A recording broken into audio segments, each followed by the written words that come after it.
নমস্কার বন্ধুরা, আজ আমি পটলের খোসার বড়া বানিয়ে দেখাবো। এই বড়া ভাজাটা গরম ভাতের সাথে আর পাতলা মুসুরির ডাল দিয়ে দারুণ লাগে খেতে। আপনারা অবশ্যই রেসিপিটা দেখবেন আর আমাকে কমেন্ট করে জানাবেন।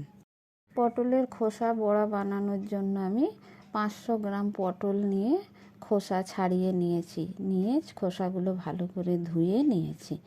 আর নিয়েছি বেশ কতগুলো রসুনের কোয়া, নিয়েছি লঙ্কা কাঁচা, আর নিয়েছি আদা আর পেঁয়াজ।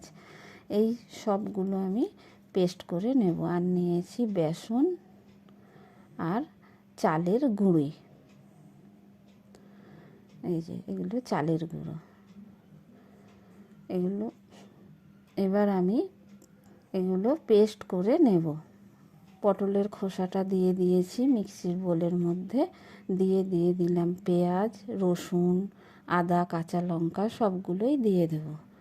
দিয়ে আমি খুব ভালো করে মিক্সিতে পেস্ট করে নেব। সামান্য একটু জল দিয়ে দিলাম। এটা খুব বেশি পাতলা করলে হবে না, এটা একটু টাইট করেই পেস্টটা করতে হবে, নাহলে এতে প্রচুর পরিমাণে বেসন দিতে হবে, খেতে ভালো লাগবে না। খোসার থেকে বেসনের পরিমাণ বেশি হয়ে গেলে সেই বড়া খেতে ভালো হয় না।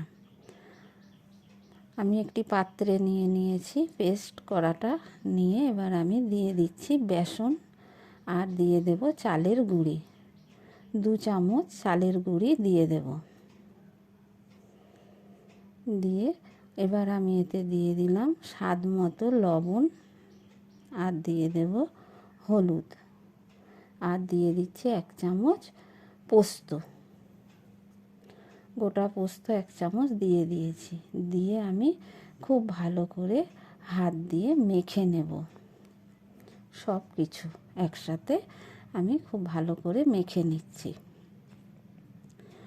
ভালো করে মেখে নিয়ে আমি এবার বড়া ভেজে নেব। মাখা হয়ে গেছে, এবার আমি বড়াগুলো ভেজে নেব। কড়াইয়ে তেল দিয়ে দিলাম। দিয়ে খুব ভালো করে তেলটা গরম করে নিতে হবে। নিয়ে আমি বড়াগুলো ছোট ছোট করে তেলের মধ্যে ছেড়ে দেব। বড়াগুলো দিয়ে ছেড়ে দিচ্ছি তেলের মধ্যে। দিয়ে এবার আমি খুন্তি দিয়ে উল্টে পাল্টে ভালো করে ভেজে নেব। খুব হালকা আঁচে বড়াগুলো ভাজতে হবে। এক পিঠ ভাজা হয়ে গেছে, উল্টে দিয়েছি। দিয়ে খুন্তি দিয়ে ভালো করে চেপে চেপে দিচ্ছি। দিয়ে 2 পিঠ খুব ভালো করে আমি ভেজে নিচ্ছি। নিয়ে এবার বড়াগুলো তুলে নেব। এই বড়াগুলো খেতে খুব টেস্টি হয় আর মুচমুচেও হবে। চালের গুঁড়ি দেওয়ার জন্য এগুলো মুচমুচে খেতে হবে।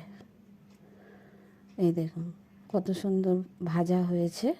এবার আমি নামিয়ে নিয়েছি। একইভাবে সব বড়াগুলো আমি ভেজে নেব। সমস্ত বড়া আমার ভাজা হয়ে গেছে। এবার নামিয়ে নিয়েছি।